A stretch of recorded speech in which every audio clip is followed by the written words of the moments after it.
You understand the power of imagery. We were showing this at the top of the show. You could see in the courtroom. You could see the judge. You could see the lawyers. You can experience what's going to happen. And, you know, whether that gives you California OJ vibes, it's a lot more than what you see in the Jack Smith federal case. What do you think this will do to our understanding? So what happened in Georgia today? I've been all my day getting ready for you. No, I mean, I don't know what you're talking about. They held a hearing. Okay. They ruled that the two of the Trump defendants who wanted to split actually have to be tried together. But I guess my question for you is, does it matter that Americans will see these cases play out on TV? Yeah, it'll probably help Trump. I mean, first of all, you know, I concede to no man my hatred for Donald Trump. I think I established this better than anybody. I was the only one who was saying he would never leave office voluntarily when everyone else was laughing at me, every Democratic politician. Ha, ha, ha. Well, okay. You smoke too much pot, Bill. Turned out I smoked just the right amount of pot to get that one right. But I got to say, the mugshot, he nailed it. He nailed that mugshot. You mean the facial expression? Unbelievable. He nailed it, and they love it. And, you know, I think instead of having 5 trials, they should have combined them all into one. He's generally a piece of crap trial. Right. And that probably would. No, I mean, you know, I said this a long time ago. At a certain point, to the people who like him, it just looks like, well, you couldn't get him on Russia. You couldn't get him on Ukraine. You couldn't get him on Stormy Daniels. So you just keep trying. And it just becomes white noise to them. A lot of conservatives have said to me, what you don't get is that we don't like Trump either. Oh, I think that's fair. I mean, a lot of them don't. But then a lot of the politicians pretend to like him. Right. But they see him as the one thing that is standing between them and something even crazier.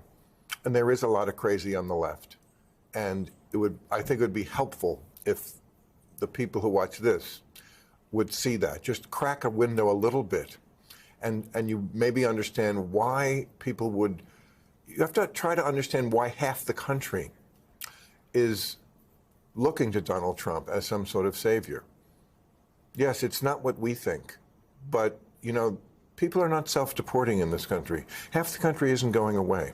Even if the Democrat wins the next time, they'll still be here, and they'll still have these views, and some of them are not crazy.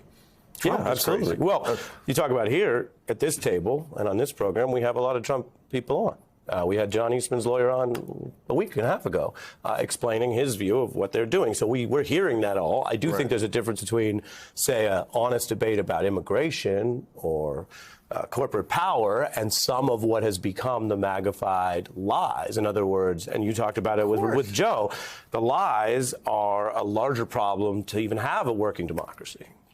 But it's so funny. I mean, after I was on Joe Rogan the other day, and yes, I don't understand how they can equate this equivalency between Trump and Biden. And in a lot of cases, I guess Joe's now for Trump, you know, pretty much out there saying it. Do I love everything about Biden? No.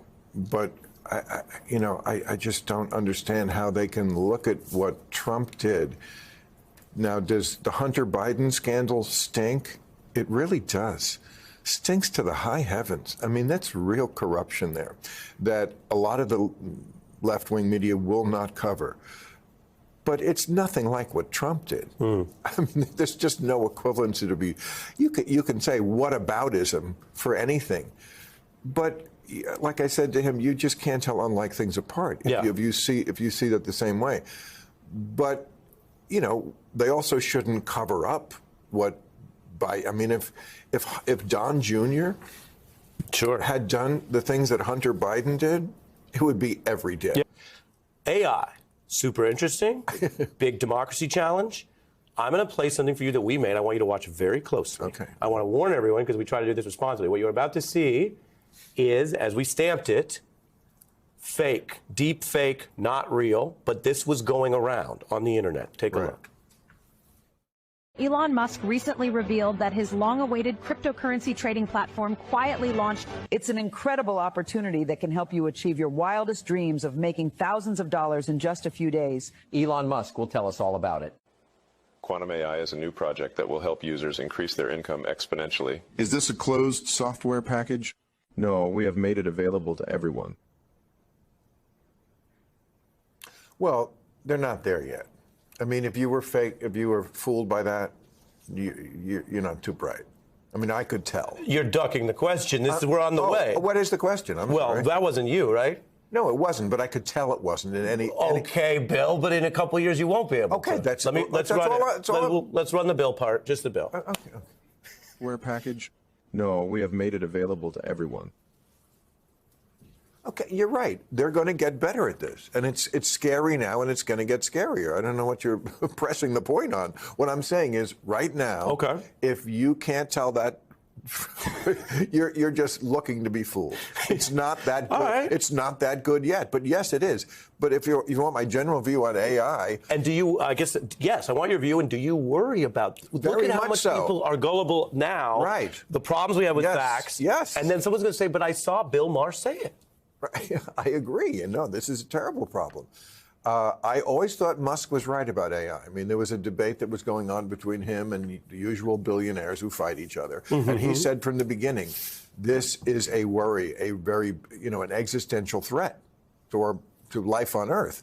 And I thought so, absolutely, because I think whatever happens in movies then happens in real life. And in movies, of course, we always become subject to our robot overlords. So it's going to happen in real life. But what I do think, the hope of AI, and I think the optimistic view, I think what will happen is that even though it's sort of like the bad guy now, for good reason, it's going to Rudolph the Red-Nosed Reindeer its way right into our hearts by fixing death.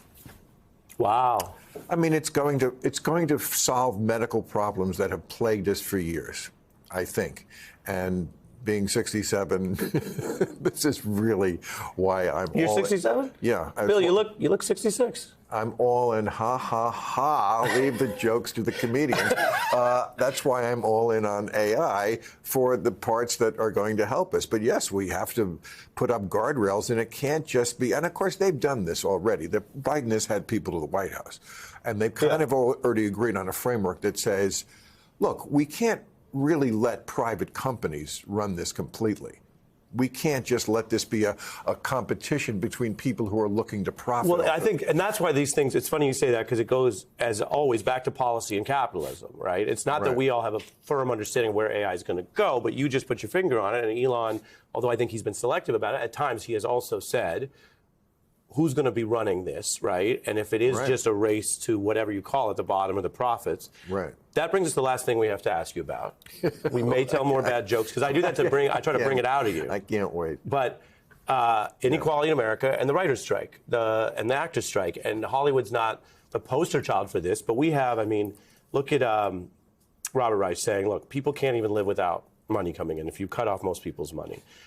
People lose track that these strikes are very hard on workers. If you're earning $26K and you go on strike, how are you going to live? You are in this. You've said some things about it, but here we are. I don't want to characterize what you've said, but should Hollywood come to the table, the owners, and do more for the creatives and the writers? And does it also reflect the larger inequality in America right now? Yes, yes, and yes. They should. By the way, why are you on? I mean, this requires writing. And, by the way, acting. You convinced me you're interested in that question.